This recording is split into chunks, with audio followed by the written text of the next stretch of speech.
history of the Fourth Republic as one of the key political figures when it comes to being controversial, making facts as he knows it to be, and as he's described out there, as somebody who says what he believes to be true.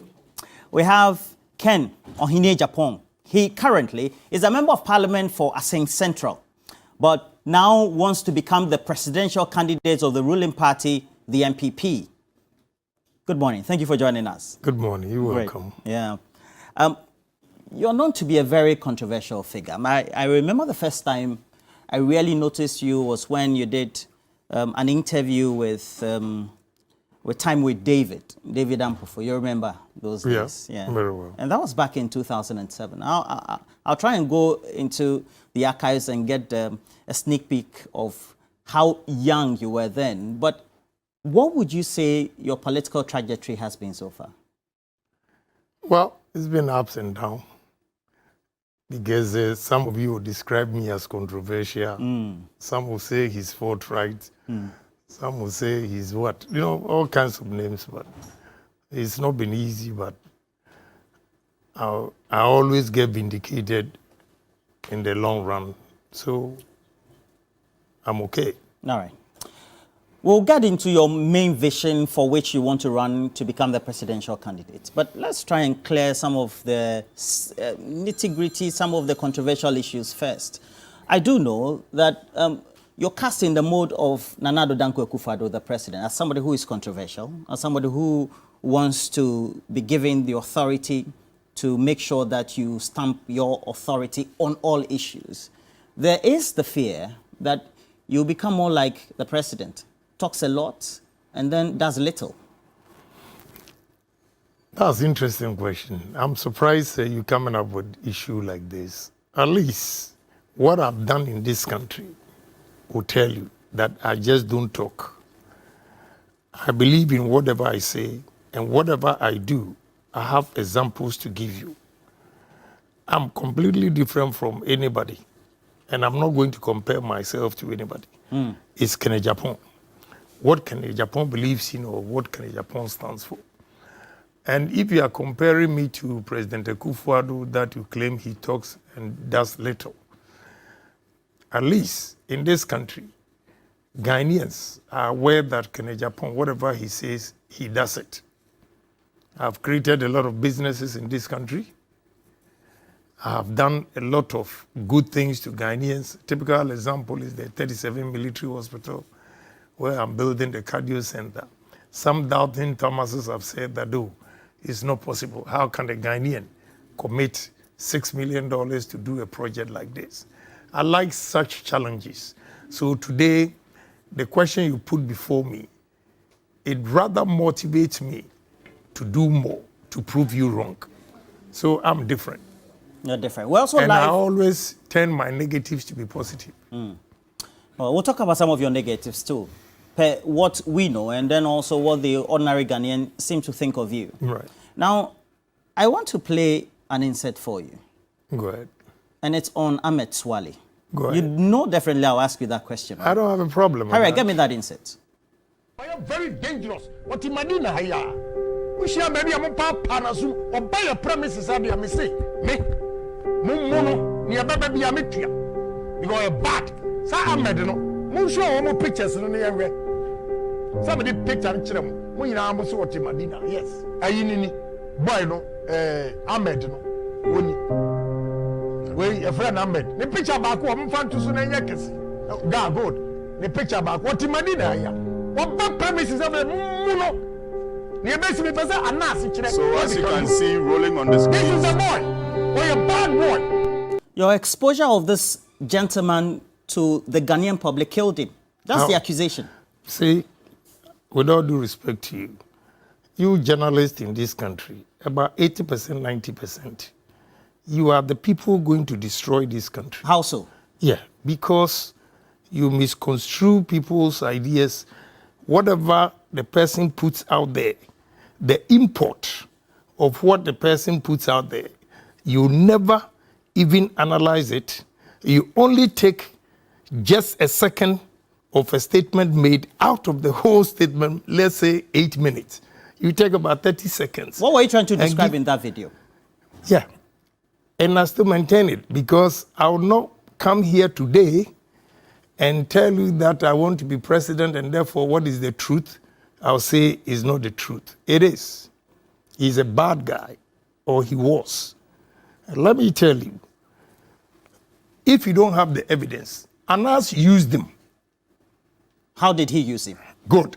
All those people that Anas destroyed with his videos and everything, Anas never showed his face, except this guy. This guy was bold to set everybody up. I have a lot of videos. Gentlemen, if you have time and you come to my house, I'll show you all the videos. There's not, with the exception of the Ivorian videos that I have that you see Anas's face after the interview with the Ivorian ministers that he was entrapping. All the entrapment, it was Ameswali who was sitting down with some fake Arabs who were saying that they were from the family of Sheikh Atani. So until a video comes out, you will never know that is Anas. But you know that... Second, Agyapong. This is called undercover reporting.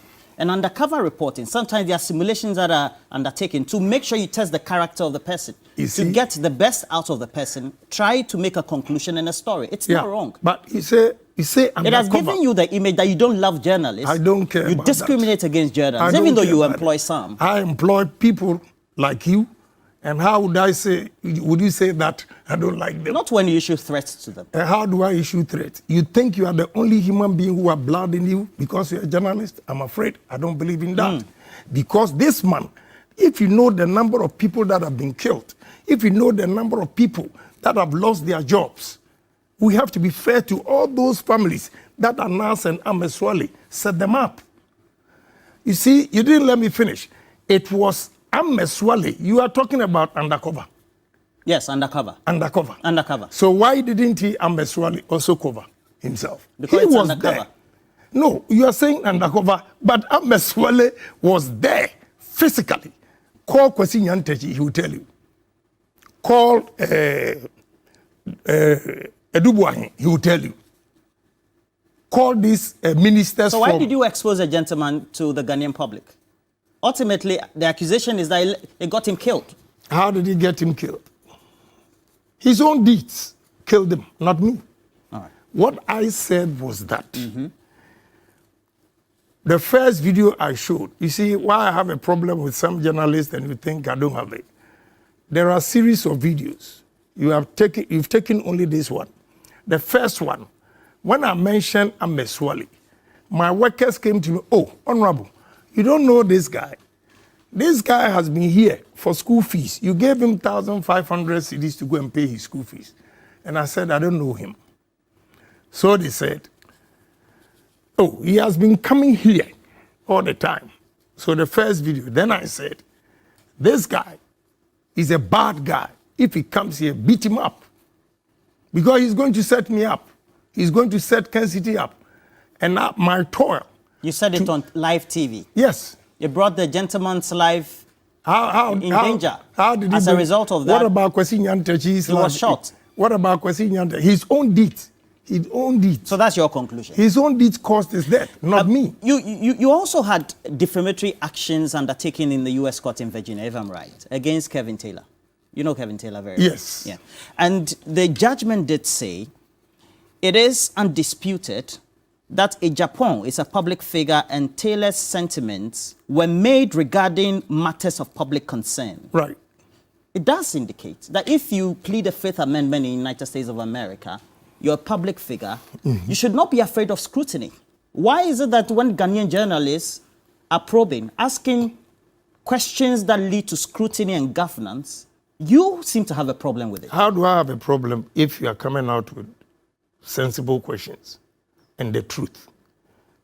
I have a problem with sensationalization. And who was doing that, Kevin Taylor? That will cause the death of some people. You see, of late, the way bloggers and other media people are going about issues, if we don't take time, it will burn this country. So you are here mentioning Kevin Taylor. You think what Kevin Taylor is doing to the country and Ghana, because he's a journalist, nobody has to say it if he's wrong? Is that what you are saying, my brother? I'm talking about the defamatory actions you issued against him in the Virginia court. Yeah, and they are saying that once I'm a public figure, he can say whatever he wants to say. Case closed. It doesn't mean anything. That's what they said. Whatever he said against me, the court says I'm a public figure. So if you're a public figure, they can say anything. That is all. That is the judgment. So I don't know. I find it quite funny. And since then, you've been on the campaign trail. Right. And subsequently, you seem to be throwing jabs at a number of your opponents who are key leading figures, including the vice president as well as Alan Chomantin, who was trade minister, etc. I'll play you an answer, perhaps maybe you might not recall. Right. Please, give me that. It is only Ghana and I would the economy ni call IMF also your strategies. MPP for Oma clean campaign Ombenya because media okay may reply. Obi also your strategies. Also your strategies. Embra you taking over power. Not dollar your 4 cities. And then dollar your 12 cities. We are strategies. Excuse me, strategies. More strategies. How am I throwing jabs? Mr. Agyapong, while you seem to have taken the campaign by storm, you also seem to be rallying up feathers, angering people, including your own friends who now are standing against you as presidential candidate. I don't care. Who are the strategies you are talking about? Yeah, who are the strategies? You see, in this country, unfortunately, journalists especially, most of you consume information without digesting. At least you should have given me benefit of the doubt and say that, why did this man talk like that? Is he a madman? Then you begin to probe into it.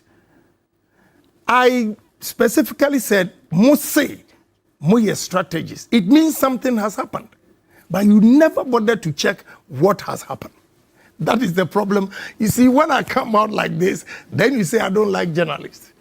Because you were throwing jabs at your own government and key individuals who were managing part of the economy. They are also throwing jabs. They are throwing jabs. Did you listen to what I said? Did you further investigate? That is the problem.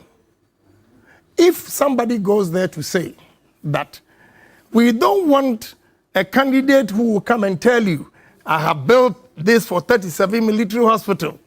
I have bought vehicles for MPP. We want a strategist. And you see, if you had probed into it, you would have known that I was not even referring to vice president. I was referring to John Kuma. I didn't say that you were referring to a vice president. Yeah, I have not said that. Here. You said some of the candidates. Is John Kuma a candidate? I'm saying some of the candidates, you're throwing jabs at them. And is John Kuma a candidate? If you had probed into it and done your work very well, you would have known that I was not referring to any candidate. But you see, that stereotype positions that some of you take will destroy this country, which I feel is not fair. That's why I'm saying that at least give Agyapong benefit of the doubt and ask questions. Why did he say this? Now let's come to the subject matter of this content. Since you've been on the campaign trail, you seem to be unearthing a lot of issues and also coming to the conclusion that the government of Nana Addo Dankwa Akufo-Addo has inherited, based on the indicators, as you stated there, 4 Ghana cedis. Well, it depends also where you're taking it from. 3.8 Ghana cedis to $1, seem to have taken it to where we are currently. And so it's incompetent. Is that your conclusion? That is not a conclusion. But I was drawing the attention of the minister who was on the floor of the House by 12 o'clock saying that we are not going to IMF today, we are not going to IMF tomorrow, and 2 p.m. we announced that we've gone to IMF. And this same guy goes out there to say that we don't want somebody like Agyapong. That's why I responded. So that doesn't mean I'm saying that MPP is incompetent. But I will admit that moving from 4 CDs to 12 CDs, you cannot shower praises on MPP. Read my lips. That's the gospel truth. Does it mean that you're coming to the conclusion anybody who should be selected to be the presidential candidate doesn't need to be an individual who has served in government? Is that your conclusion? That's not my conclusion, but it's a judgment of the voters. Those who are going to vote should know the terrain, what we are going through and everything. And one candidate that brings a new vision. What vision do you bring? My vision, pragmatism. Which is what? PhD means patriotism, honesty, and discipline. Patriotism, honesty, and discipline. In this country, if we can move this country, the situation we are in now, we need somebody who will be bold to tell you to your face that what we are doing is wrong. And the moment I tell you, what's your name, please? Roland. My name is Roland. Yes. Roland. When I say Roland, this is wrong, you say, oh, Agyapong is rude. I'm not rude, I'm confident. And here, in this country, Ghanaians misconstrue confidence to be arrogant. That is the challenge I have in this country. All what you are saying, everything that I've said have come to pass is the truth. And once I believe is the truth, nobody can threaten me because we are serving this country and Ghana first. So what I'm bringing on board as an experienced businessman or entrepreneur, my experiences, I'll bring it to bear because I have sat down, carefully analyzed the situations and the challenges of this country. And I know that there are 3 key areas that if we use that, we can change the fortunes of this country. That is patriotism, honesty, and discipline. Ghanaians, we are not patriotic when it comes to businesses especially. Even our lifestyle. You see, my brother, let me draw your attention to something. Why is it? We cannot say that Ghana, we are poor. We are not poor. Why? Because foreigners have shown us clearly that Ghana is rich. Why is it that foreign investments are doing well in this country and we Ghanaians, our businesses are not flourishing? Have we thought of that? Have we questioned ourselves? As a businessman, I have come to realize that the dishonesty in this country is killing our businesses. Indiscipline is killing our businesses. So we have to make sure we are disciplined, we are honest, and we are patriotic. But let me give you one example. Do give me. You know, I go to a place, Movenpick, the UK, the visa section. I was going to take a picture. The consular section, where they take visas, yeah. I was going to take a picture. And the photographer just told me, Honorable, we want you because look at those people there. They have received visas and they are going. And I can tell you, if I'm not exaggerating, between January to June, over 1 million visas have been issued to Ghanaians. And it's a drain on our human resource. So I went there and counted them, those in the queue going for their visas. My brother, 9 a.m., 73. And you can see the joy in their faces because they have no jobs. And that is because of poor management of the economy. Yes. And the poor management, it is not only the government. Then who has... Ghana, all of us. Who has the responsibility too? You see, the responsibility, I know that leadership by example, that if I say, Agyapong, I'm not going to do this, and I make sure my subordinates are also not going to do it. I agree with you, we can make a difference. Are you the one saying this? Of course, you've not been in government. You know, all these things you're saying, we've heard it before. Prior to 2017, right, the president, right, then opposition leader, said we have so much money. You know about that phrase? Right. Great. And you are also echoing same. How are we going to know you're not going to turn out to be a failed Nana Addo Dankwa Akufo-Addo, the president? Well, I wouldn't say he has failed, but if that's your perception and your description. I'm drawing lessons from your conclusion that haven't gone to the IMF. That's failure. Yeah, because I said to NDC, and I still maintain it. If NDC should go to IMF and Agyapong says they failed. So I'm taking a cue Then from you. You are saying good. that's failure. So I also conclude that's failure. But let me tell you, I'm a businessman. I've created a lot of businesses and employed a lot of people in this country. At least my works show that this man is a different politician. This is the first time in the history of Ghana that we are going to have somebody who has political experience, about 35 years as a politician and also 35 years as a businessman. So with this combination, some people say, oh, you are Donald Trump. I said, no, I'm not Donald Trump because he doesn't have any political experience. At least I've been in parliament for 23 years, so I know. So with the combination of politics and business, I stand out. And the business challenges that I've gone through And experienced. has given me the experience. That is why I've identified the problems. The word patriotism. I see that we are not patriotic. You know, because you cut in, that's why I couldn't finish about these visas. When you see a Ghanaian, my brother Roland, you see a Ghanaian holding American passport, he's so excited. When you see a Ghanaian holding a British passport, he's so excited. But you were in America, so why not us?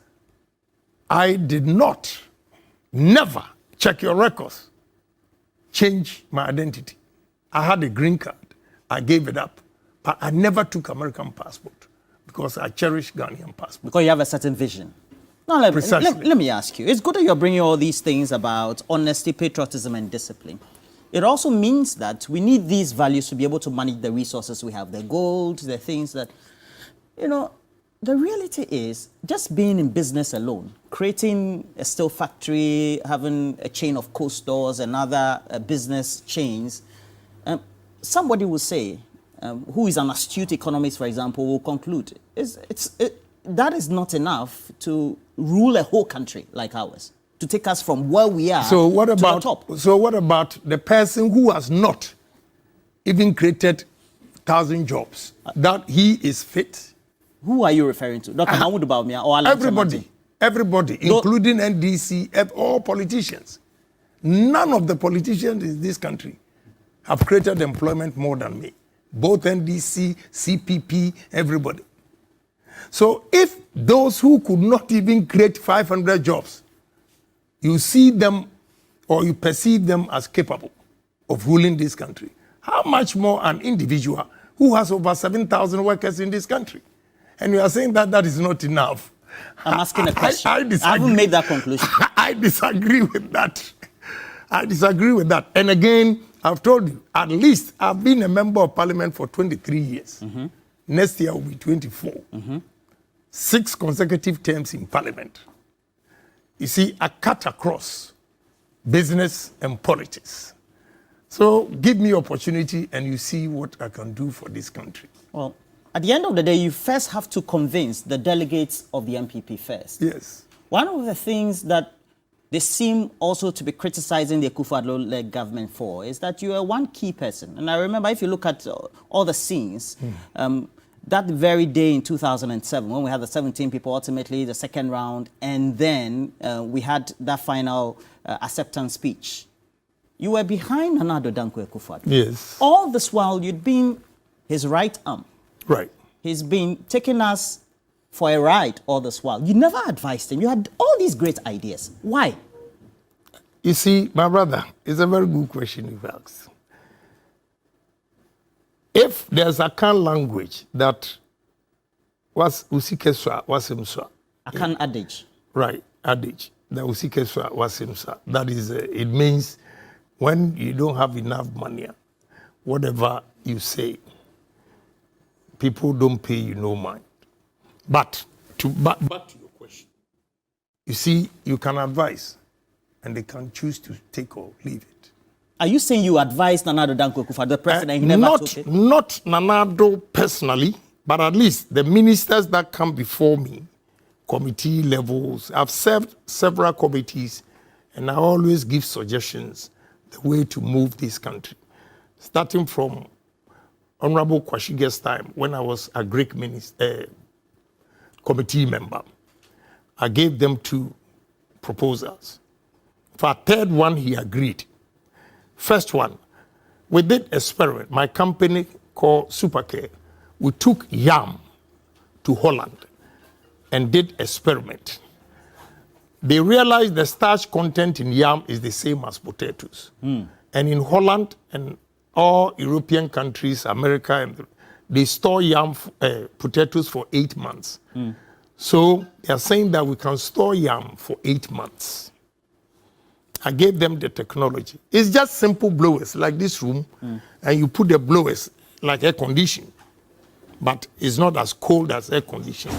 The temperature is like you still have the yam in the earth. And if you do that in layers, you can store the yam for 8 months. My brother, I said this, nobody paid me money. Second one, I advised them that June, July, August, we catch a lot of fish. We are not able to store it and smoke it, so the fishermen throw them back into the sea. What we have to do is first, build cold stores with blast freeze. Cold stores with? Blast freeze. You cannot just build only cold store. Cold store, the temperature is between -10, -12. Blast freeze, the temperature is -40, -41.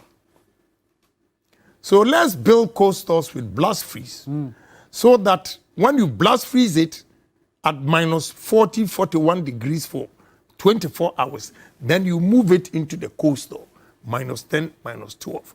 It meets international standard, and we can export our fish. Laudable. Yes. Laudable. And this administration, have you advised any of them, from the president to... Not the president, but... Did you advise the finance minister? Hold on. Who am I? Why not you? I seen them primarily middle school. That is why I want to be president this time and prove them wrong, that they are all terrorists. I see. Yes, I want to use pragmatic approach to change the fortunes of this country. We are terrorists. Mr. Agyapong, let me ask you this. Yeah. When the country was disillusioned, and I'm talking about from December, because from September, October, the dollar started just spiraling out of control. You were extremely worried, and I've monitored many of your videos interacting with the delegates, that your businesses were just, you were having forex losses. That's what you said. Yes. Did you in any way take part in that action of either 95, 96, 97, 98 MPs who wanted Ken Ofori-Atta out of office because of his incompetence? You see, I'm a senior member of parliament. When you take honorable... So you were playing senior? Hold on, not that I'm playing senior. I wanted them to justify their reasons. I am against whoever is incompetent. He has to go. But convince me. Give me reasons why you want him out. You didn't see anything from me, or you didn't hear anything from me. But behind the scenes, we also advise that this is the way we should go. I met the group and advised them that, look, this is our position. Let's go through the budget. After the budget, whatever decision you take. Because now, if they are going to IMF and we remove Ken Ofori-Atta Why today, not? If he dies, the country will move on. Hold on. This is that's your opinion, which is perfect. But my suggestion to them was that he has negotiated this IMF deal for so long. We are just at the tip of it to finish. So let him complete it. And after that, if we feel he should go, he should go. Okay. That's the advice I gave them. Now, when they went to the president, that was same advice. Are you the one who advised the president to give them that advice? I did not. When we went to president, all of us, I didn't speak. I just allowed the young ones also to vent out their anger and all those things. So I didn't say anything. But the gentleman will tell you that I had several engagements with them. I had several engagements with Ken Ofori-Atta, to make sure there is peace for the system to go through whatever we are going through.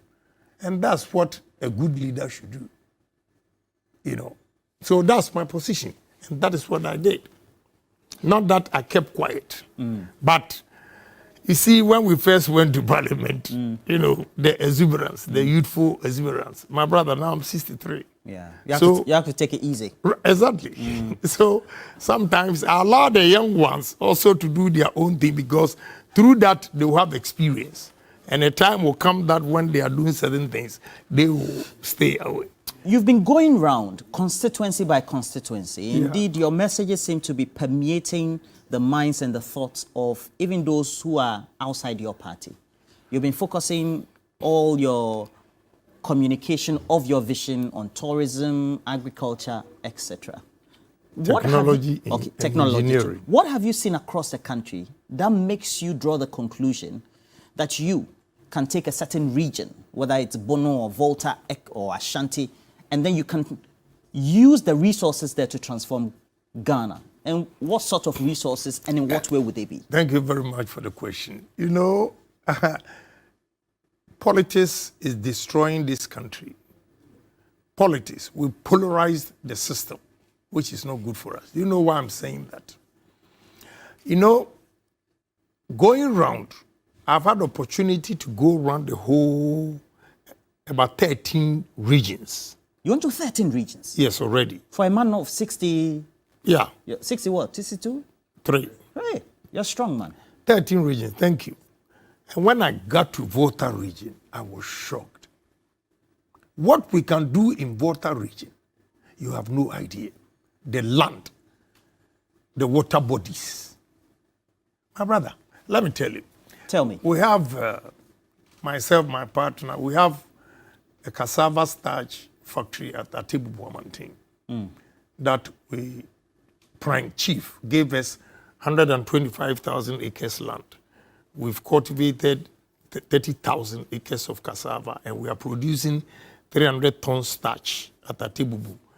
And this month ending, definitely the new one at Prime, 200 tons. You see, the land in Volta region is more suitable for cassava and sugarcane even than the Bono East.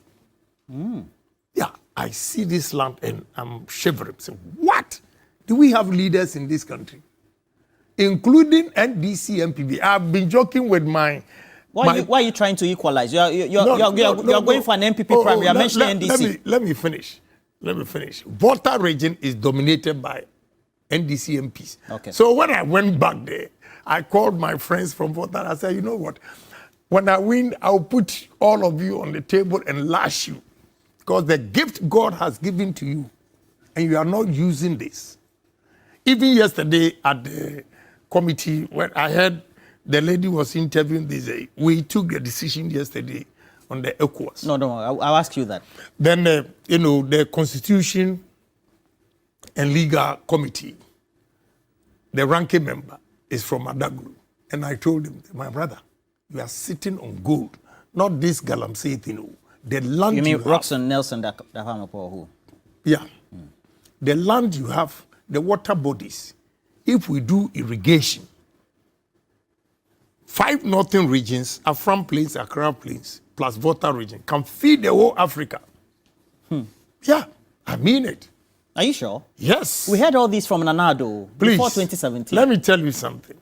You are right making mention of Nanado. Because he gave us vision and the vision hasn't materialized. That's what I'm saying. You are right, because maybe you are disappointed. The things he said, you have not seen anything. Because I also experienced something that we went to Koforidua for a meeting, and I told one minister that, look, when you cross Tema toll booth here, okay, just look on your right. The squatters using these pipes for irrigation, the vegetables. Then when we are coming from Tema Ashama, look on your right. The plains. Right. 365 days, because there's this big gutter there that they can collect water. 365 days, they are growing maize. So we have to irrigate most of our lands in this country. And that day, the answer from the minister, I just packed my files and left. He said irrigation is expensive. Which minister was that? I won't say anything. Which minister? I won't. Are you talking about Dr. Akuto? I won't say anything. The former Greek minister. I won't say anything. He told you, what did you say he said again? The minister said irrigation is expensive. Dr. Koto said the My brother, irrigation is expensive. I have not mentioned anybody's name. You same person, you will tell me I'm attacking somebody. So I've not mentioned anybody's name. All right. But the person said irrigation is expensive. I say, Jesus Christ. That person who said irrigation is expensive is thinking of short run and not long run effect. Okay. You see?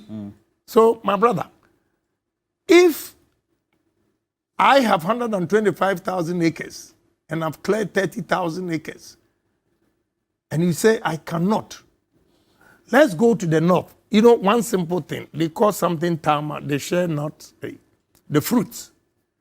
The first time I tasted it, I asked them, so why don't we have tama fruits here? My brother, everywhere, all the 5 regions, they share not. You saw resources, Yes. natural resources that Yes. you can use to develop. Yes. Don't you think that it's now time for us, bipartisan, MPP, NDC, all the rest of the party, for us to have a national plan? I agreed with you, 100%.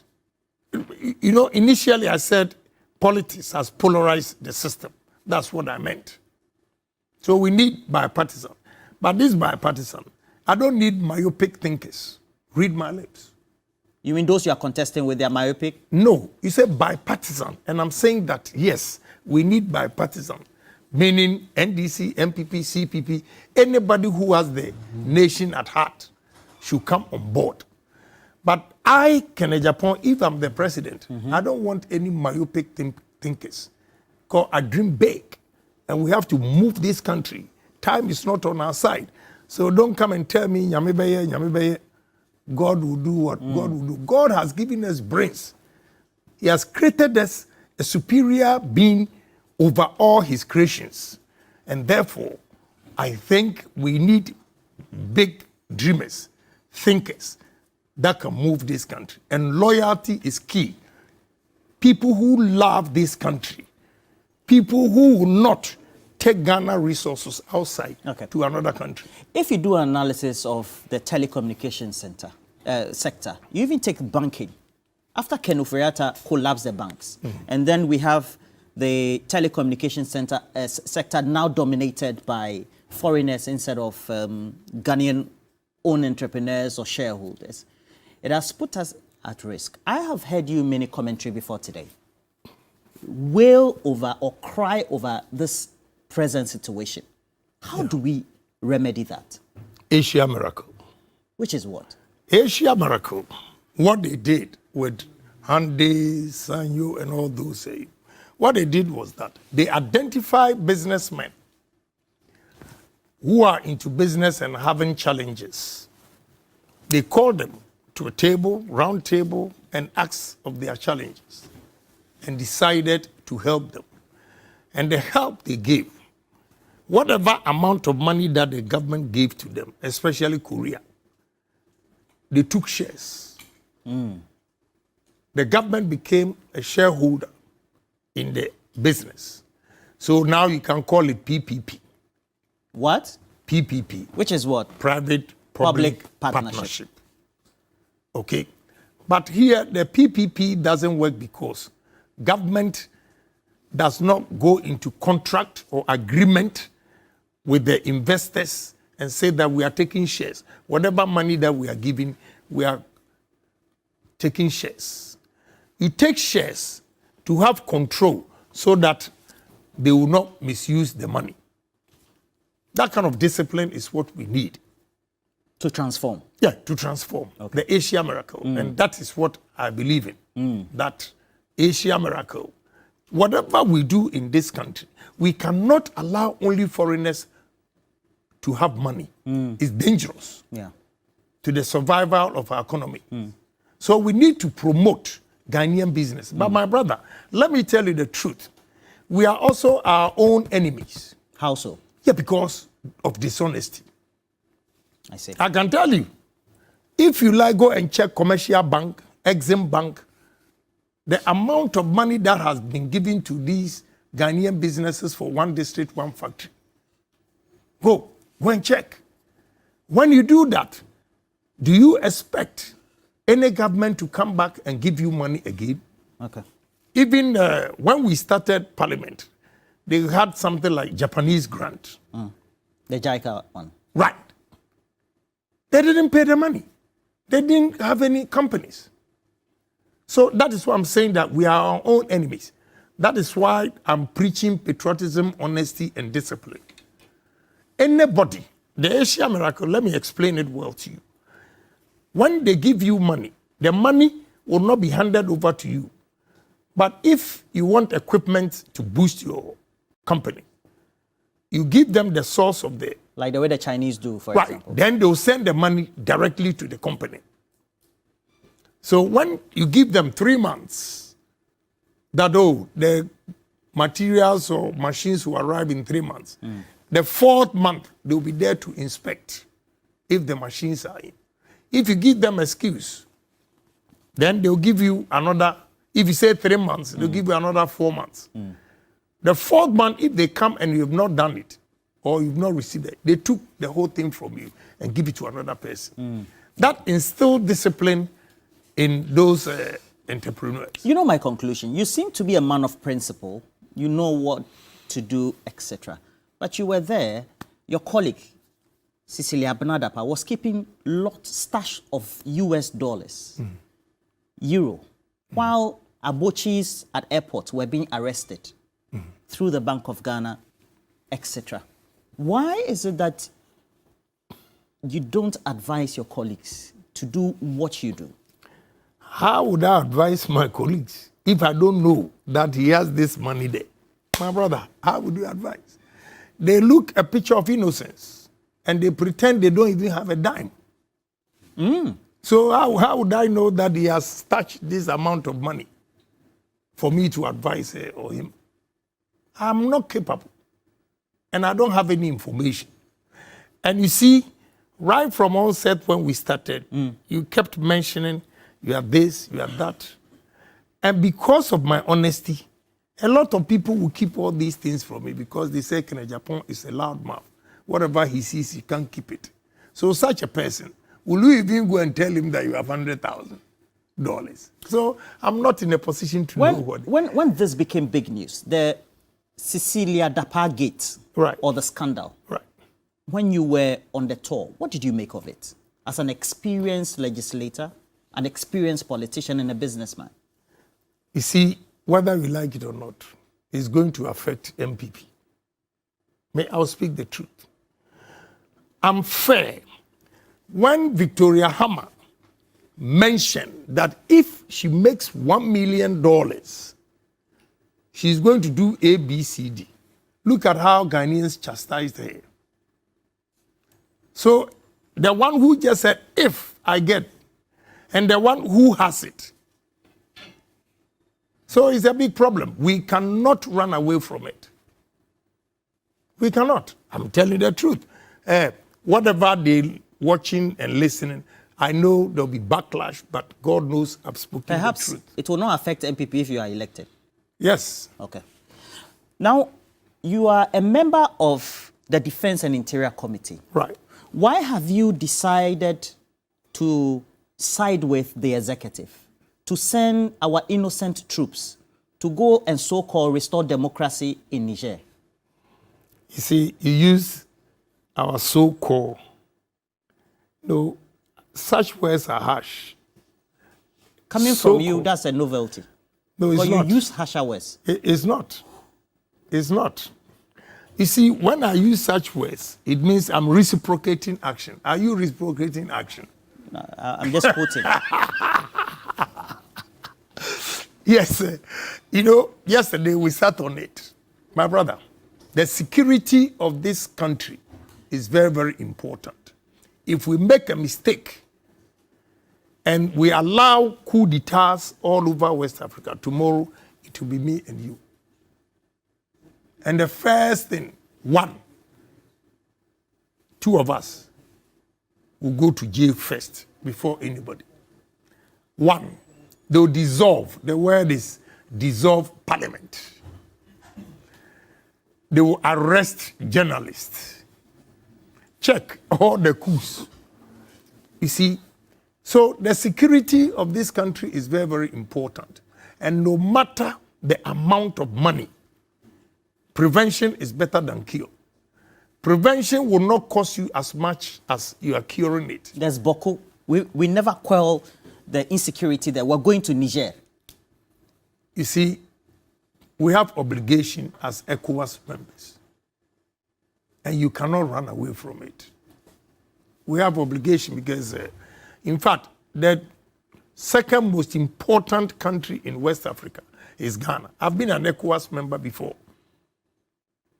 So it's an obligation. And this, yesterday, I posed the question and answered it myself. Why is it that Burkina, Guinea, and Mali, we didn't go there, and now we are going to Niger? Okay. Again, I gave a solution to it that this should serve as a deterrent because it's becoming rampant. Coup d'etat is becoming rampant in ECOWAS. So we should use Niger to serve as a deterrent that anybody who tries again, ECOWAS will come after him. And this is not the first time. All right. We've done that in Liberia, Sierra Leone. We've done that in Gambia when Yahya Jammeh said he was not going to hand over power and all those things. All right. Please get me that insert in which he was wearing a shield. Asasi am holding for 18 years. Akwa from granny chrono for we what the year court. Meanwhile, another comma, me my actually no. Producing documents come here. Now would there fake documents in the crime? He has gone to court. Why am a boof? The lawyer wrote the thing on the 5th of August. And was appearance here 13. I didn't get anything. Now on the 1st of September, more injunction, you are a stupid judge.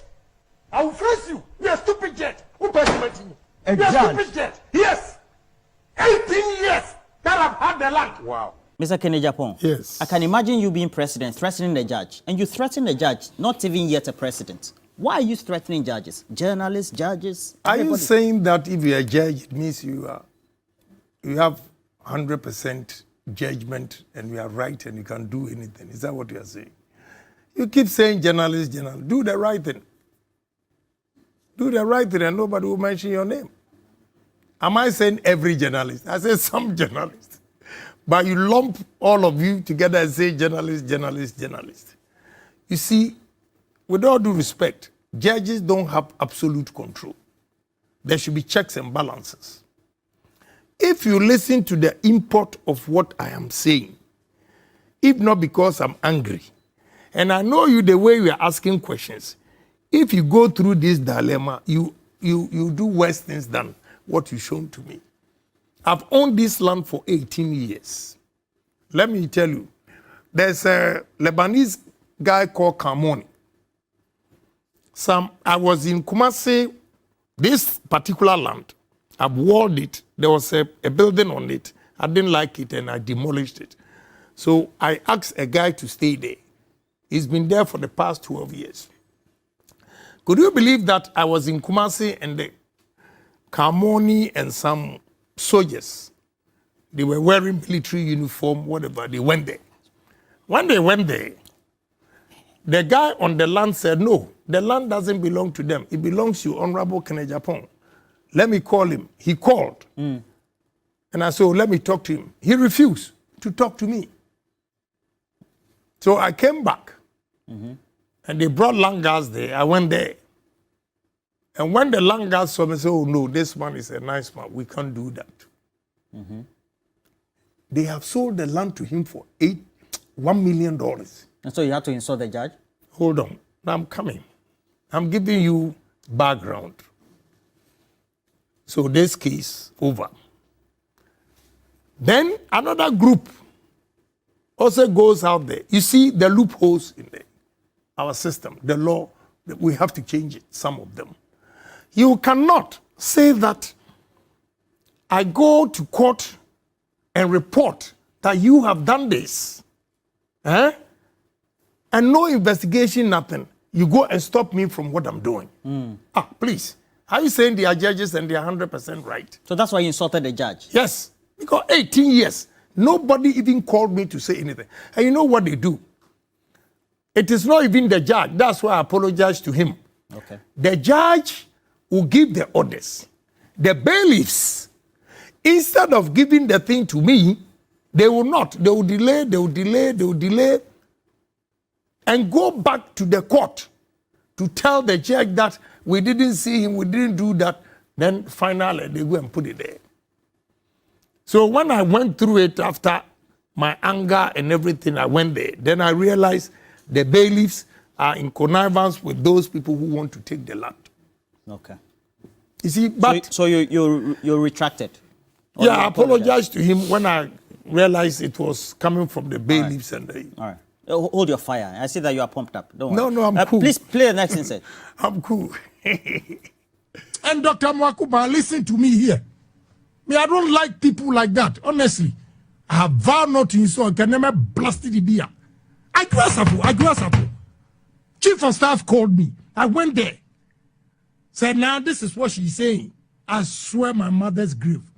Chief of staff gave me 120,000. Deposited in Agyapong's Fidelity Bank account. Please, Mwakuba, what do you know? Honorable Ken Agyapong, Yeah. this money, is it USD, Ghana Cedi? We've been wondering since. Ghana cedis. You've changed the figure from USD to I Ghana didn't. Did you hear me say $120,000? I'm asking a question. No. You played it. So I want to know, did you hear? We're all watching. Okay. Did you hear me say $120,000? Mr. Ken Agyapong, we come back to the issue of you, the politically exposed persons, the leading politicians, the elite of our country, hoarding cash. You transact cash hand to hand, etc. It's not good for the country, right? For the economy. You're a businessman, you should know that. Yeah. You see, those who deal in cash, I'll be honest with you, if they are politicians and they are dealing in cash, because I've been a businessman for so long, they know I have a lot of businesses. And therefore, whatever money I have, I can take you to the bank. Those people who are keeping cash, before they became ministers or chief executives or whatever, were they able to have that amount of money? So if they take it to banks, and these banks, they leak a lot of information that, oh, this chief executive has this amount of money. Oh, this minister has this amount of money. You know, those things. So maybe they decide to keep it at home for people not to, see what they have or whatever. So I cannot speak for them, but I take my money to the bank all the time. I do bank transactions. I can give you all the names of the bank that I do transactions. You have nothing to hide. Nothing. If you were... But you played this Agyapong thing. You want to put it into perspective for us. We know the issue. But you didn't talk about it. No, I wanted to know the currency. Because of the way the dollar is done. I thought it was US dollar. The 120,000. But you took the US dollar and replaced it with Ghana Cedi. 120,000. Okay, so we're trying to wind up this conversation. It's also live, not only on TV3, but also 3FM 92.7. My colleague, Johnny Hughes, do you know him? Johnny Hughes, you don't know him. You showed his picture on Net 2 before. So I want to ask you why again, he's a journalist, so that's why. Who is Johnny Hughes? Johnny, okay, that's okay. That's okay. I want to take a couple of... What was the reason? Well, I think it was one of your programs. Amama Gold, and I'm on the stream. Amama Gold says, this is just another Adodankwa Akufo-Addo in a different form. You dispute that, right? Yeah. Okay. Amama Gold, he disputes that. Frimpong Newton says, this is not the time for who said, Ghana is in crisis and we need someone to rescue the nation, since coup is not the option. He seems to think that you are the person. If you have to rate the government of Nana Addo Dankwa Akufo-Addo, 0 to 10, what will be your rating? 6. That's failure. Well, 6 is above average. Yeah. It's not fail. You haven't failed. 6 is above average. But let me be fair to him too. Now you see... 6 over 10. Yeah.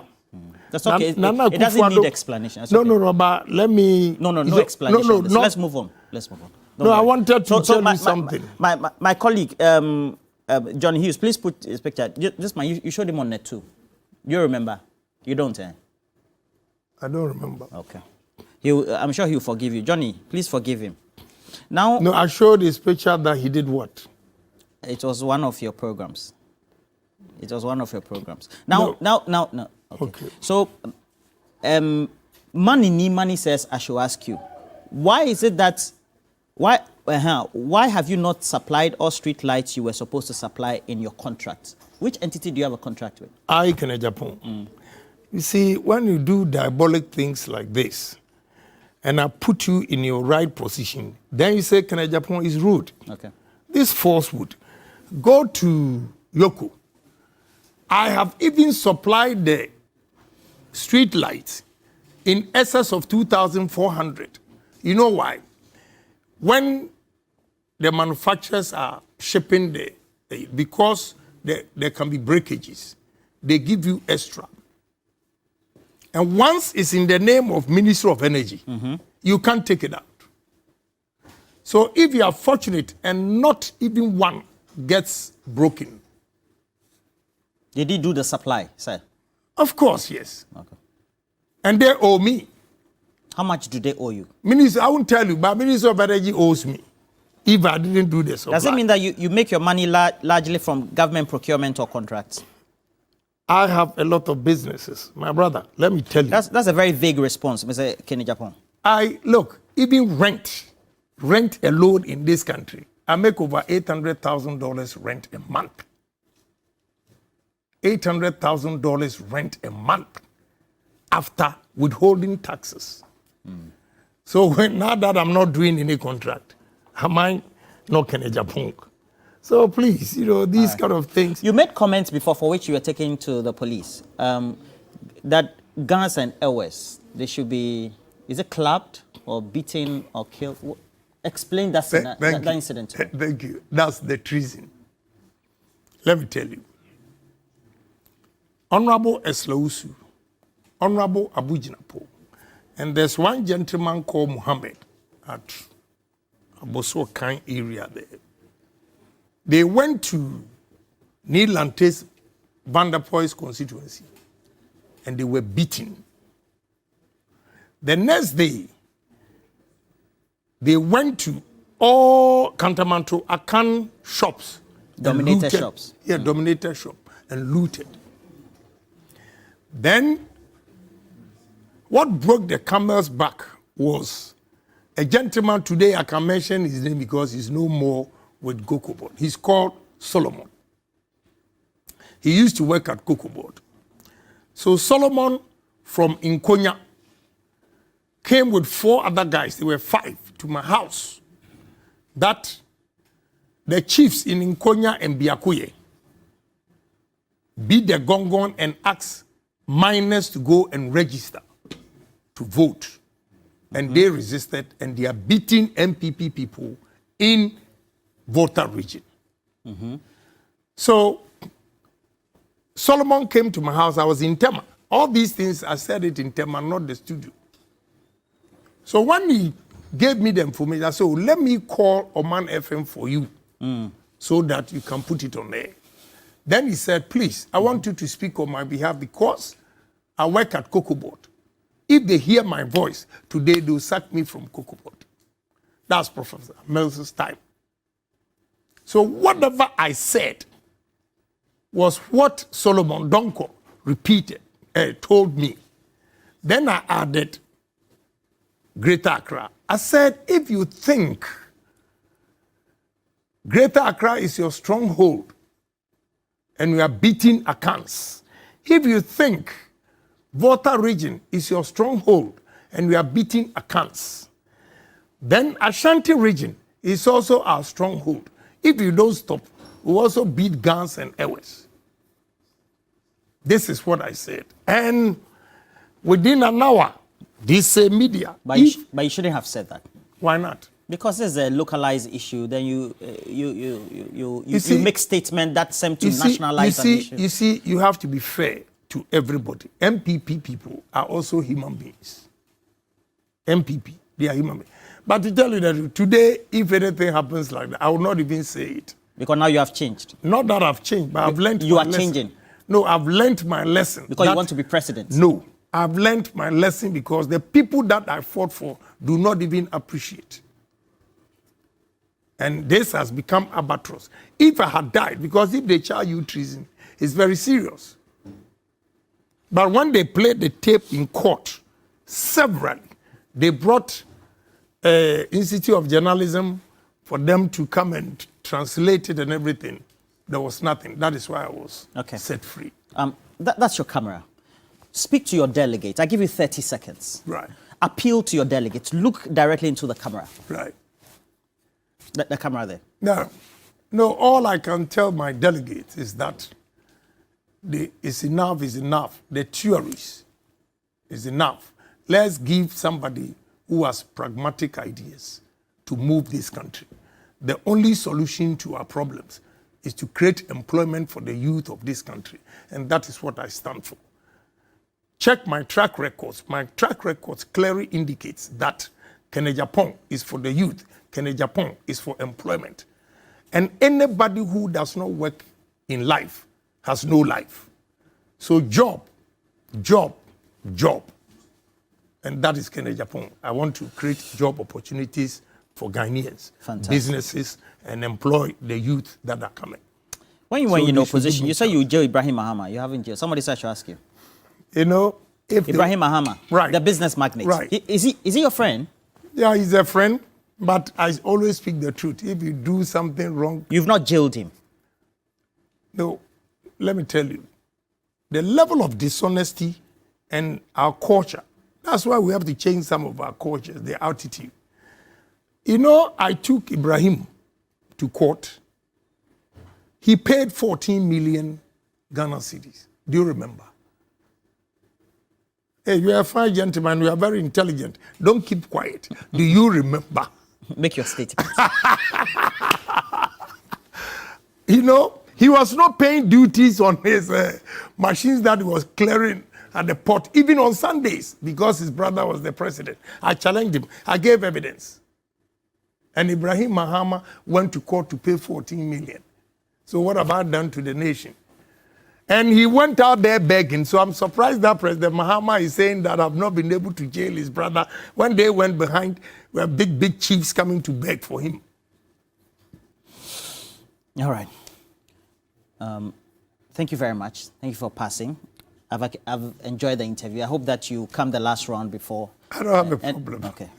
If you're not able to come before the election, when you are elected to the presidential candidate of the MPP, come let's have a conversation. You'll be the first person I'll invite. Thank you. You're a nice man, apparently. Please make sure you get interactive. As always, we have